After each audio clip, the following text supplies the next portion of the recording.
Hi there. So today we're going to replace the brake rotors on our C7 Corvette. Mine is a 2015 C7 base, but yours is going to be pretty much the same. This video is just to show you how easy it is. You should be able to do each corner in about 15 minutes. My rule is if I put on a new set of tires, go ahead and replace the brake rotors. So recently I put on these Michelin AS3 Plus, and as soon as I started driving down the road, I did notice a little shake when I was hitting the brakes. The shake was very obvious. So I had a set of brake rotors sitting at the house by the front door. So now I'm going to put them on. You know, you just dropped $1,000 for a set of tires. So, you know, $120 for a pair of brake rotors for the front is more than doable. You know, you can get a set of rotors all four corners for a base Corvette for roughly about $200 to $250, and then another hour to put it on. Your car will ride just, you won't believe how much better your car will ride and how many bumps it gets out of the ride just by replacing the rotor. I guarantee you'll love it.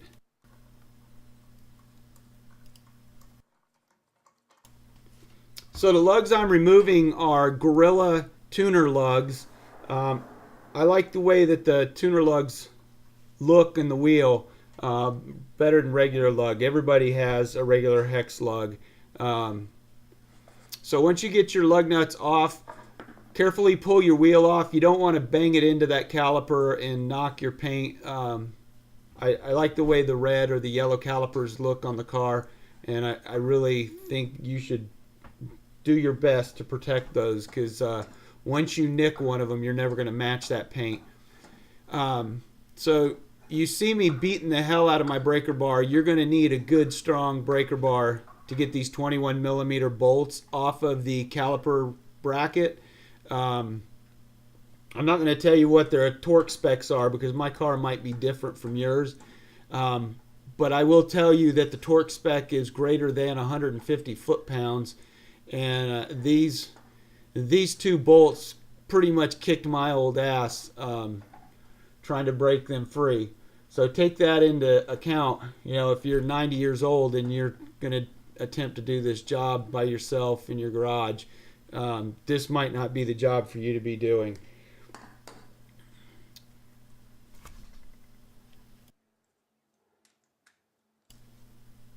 So once I've gotten those 21mm bolts broken free, I'm going to take a 3/8 inch ratchet and just put a converter on it so I can put a 1/2 inch socket on there.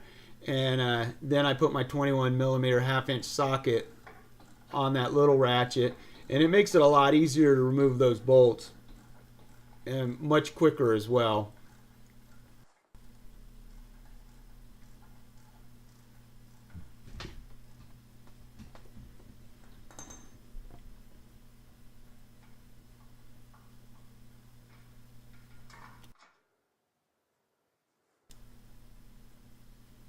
So as you see, GM did put Loctite on those. And I'm gonna, when I put it back together, I'm gonna put blue Loctite on them before I button everything back up. Even if I can't get the complete torque on those 21mm bolts, at least I know they're not going anywhere with blue Loctite on them. Do not use red Loctite if that's all you have. Do not use the red on these. So I removed my caliper, and you see I have like a Tampa Bay Buccaneers sweat towel there. I typically use that to wipe my ass with, but I figure it'll be good enough to protect my caliper while I lay it on the floor.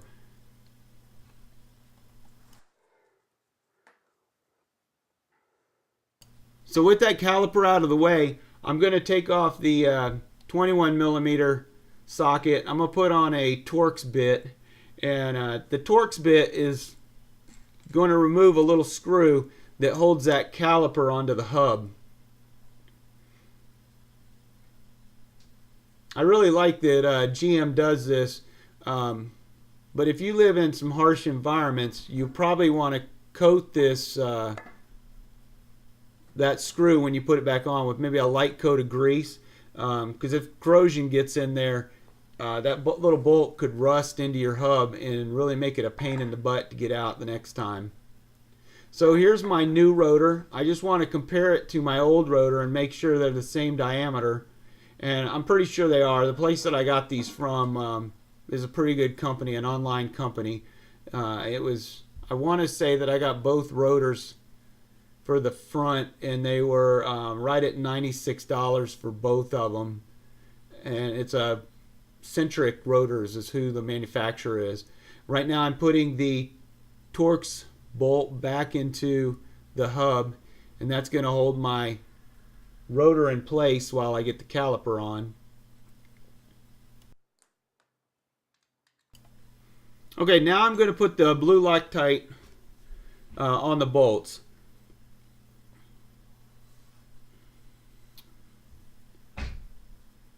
So these bolts are really ginormous. I cannot imagine these bolts ever coming out, but here it goes. So I squirt on a what I think is kind of an aggressive amount of blue Loctite. But you put on as much as you feel is okay. I put on enough so it covers the threads all the way around. So I pull my caliper out, and I'm going to slide my caliper over the new rotor and line it up with the holes in the back. And then I just take my my top bolt and line it up and stick it in, and then put a couple turns on there. And then I do the same with the bottom bolt. So once you got a few turns on there, then you just take your ratchet and you snug them down.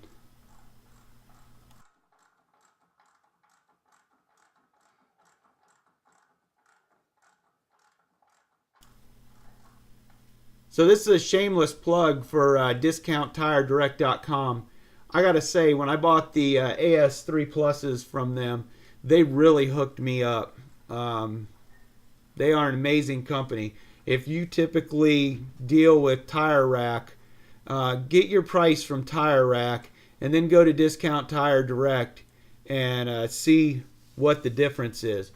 Usually I save about $100 or more from Discount Tire Direct over Tire Rack, and typically it's usually shipping costs and North Carolina state sales tax that Tire Rack gets me for, that Discount Tire Direct does not.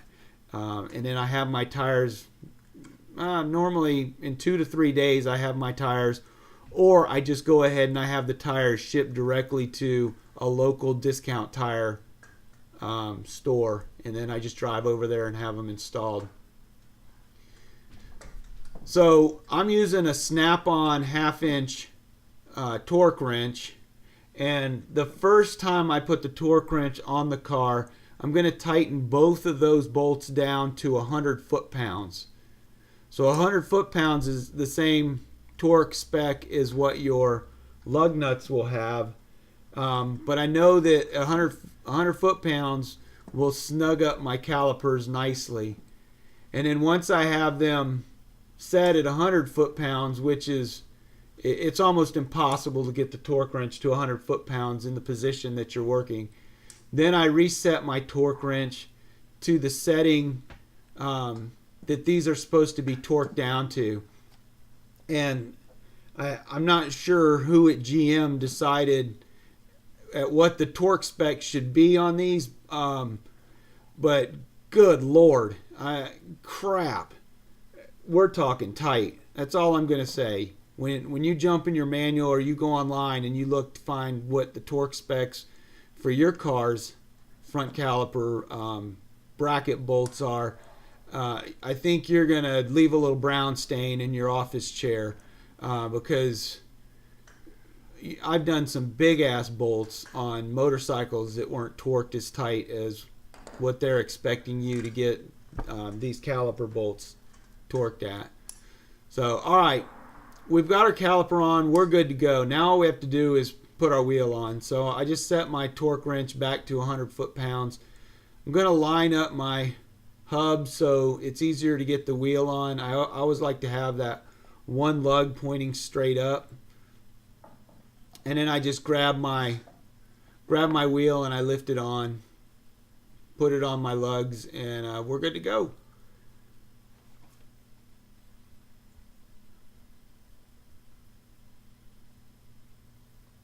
So I spin on my lugs. There actually is a Chevrolet service bulletin for how to install the lugs and wheels on a Chevy vehicle. I try to adhere to that as best as possible. I owned a Cadillac, and that's where I learned about the service bulletin.